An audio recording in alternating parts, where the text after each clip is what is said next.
Hi friends, welcome to Salem Padma சமையல். இன்றைக்கி நம்ம என்ன பார்க்க போகிறோன்னா சாஃப்டான மைதா பூரி தாங்க பார்ப்போம். பாருங்கள் எவ்வளோ சாஃப்டாக இருக்குது. இது பார்த்திங்கன்னா நம்ம வந்து ஹாட் வாட்டர் வச்சு பிசைறதுனால நல்லா சாஃப்டாக இருக்கும். வாங்க எப்படி போய் பார்க்கலாம். அதுக்கு முன்னாடி நம்ம சேனல் இப்போ தான் பார்க்குறீங்கன்னா மறக்காமல் சப்ஸ்கிரைப் பண்ணிக்கோங்க. பக்கத்தில் இருக்கிற பெல் பட்டனையும் அழுத்திக்கோங்க. இப்போ அந்த மைதா பூரிக்கு தேவையான அளவுக்கு பார்த்தீங்கன்னா 2 கப் அளவுக்கு மைதா மாவு, 1 டேபிள் ஸ்பூன் அளவுக்கு ரவை, சர்க்கரை ஒரு 1/2 டீஸ்பூன் அளவுக்கு, உப்பு தேவையான அளவு, எண்ணெய் 2 டீஸ்பூன். இதுக்கு வந்து சுடுதண்ணி வேணும், சுடுதண்ணி வச்சுருக்கேன். இதுக்கு பாருங்க, ஃபஸ்ட்டு ஒரு பவுல் வச்சுருக்கேன். மைதா கொட்டிக்கலாம். ரவை போடுறேன்.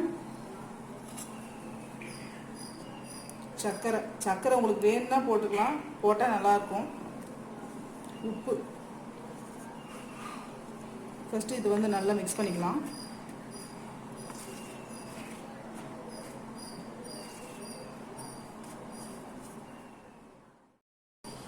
இப்போ தண்ணி கொஞ்சமாக ஊற்றி மிக்ஸ் பண்ணிக்கலாம்.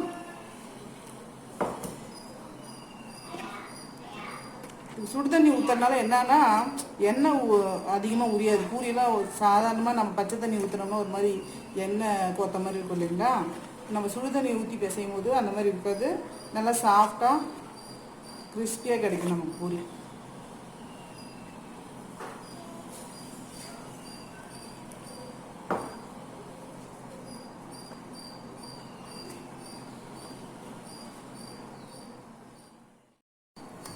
இப்போ பாருங்கள், இந்த அளவுக்கு நல்லா நம்ம பிசைஞ்சிக்கலாம் மாவை.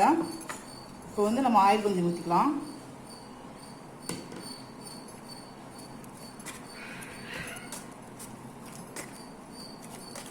இது ரொம்ப நேரம்லாம் ஊற தேவையில்லைங்க, பிசைஞ்சு உடனே செஞ்சிடலாம்.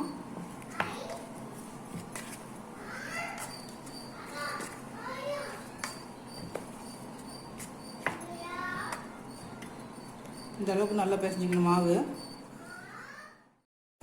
இப்போ பூரி நம்ம திரட்டிக்கலாம். பாருங்க, நான் இந்த சைஸுக்கு பால் எடுத்திருக்கேன். இப்போ வந்து நான் வந்து எண்ணெயில் டிப் பண்ணிக்கலாம். எண்ணெயில் நம்ம எப்பயுமே இந்த மாதிரி திரட்டும் போது என்னென்னா எண்ணெய் நமக்கு வந்து வேஸ்ட் ஆகுது. நம்ம மாவு போட்டோம்னா கீழே பார்த்திங்கன்னா கருப்பாக ஒரு மாதிரி மாவு ஃபுல்லாக கொட்டி வேஸ்ட் ஆயிரும்.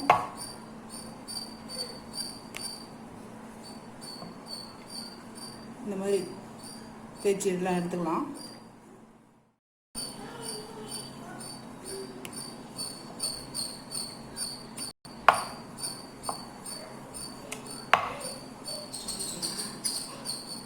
உங்களுக்கு ரவுண்டாக வரலன்னு நம்ம தேய்ச்சிட்டு ஏதாவது கப்பு இந்த மாதிரி வச்சு கட் பண்ணி கூட நல்லா வச்சுக்கலாம். பாருங்க, நான் ஒரு கடாயில் வந்து ஆயில் ஊற்றி வச்சுருக்கேன். ஆயில் ஹீட் ஆயிடுச்சுன்னு பார்க்கலாம். ஹீட் ஆயிடுச்சு, போடலாம்.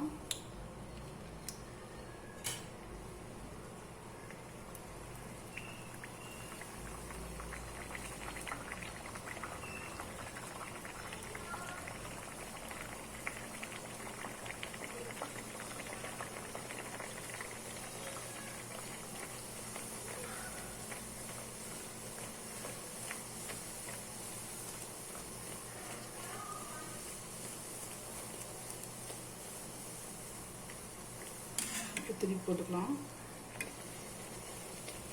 பாருங்க, சுடு தண்ணி நம்ம ஊற்றி பிசைஞ்சனால உடனே பூரி போட்டாலும் நல்லா பொங்கி வருது.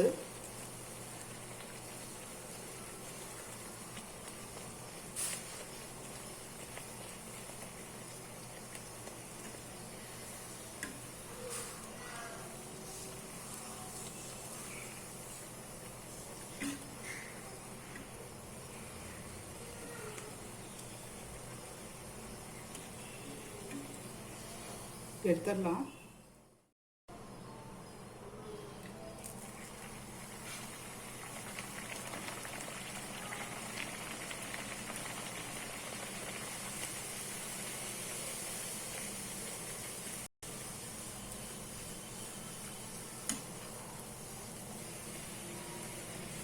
இந்த மைதா பூரியில் பார்த்தீங்கன்னா கேசரி வச்சு ரோல் பண்ணி சாப்பிடுவோம் நார்த் இந்தியன்ஸ். அந்த மாதிரி கூட நம்ம கிட்ஸுக்கு செஞ்சு தரலாம், நல்லாயிருக்கும். ஆனால் மைதா உடம்பு கெடுதல் தான், எப்போவாது ரேராக செஞ்சால் ஒன்றும் பிரச்சனை கிடையாது.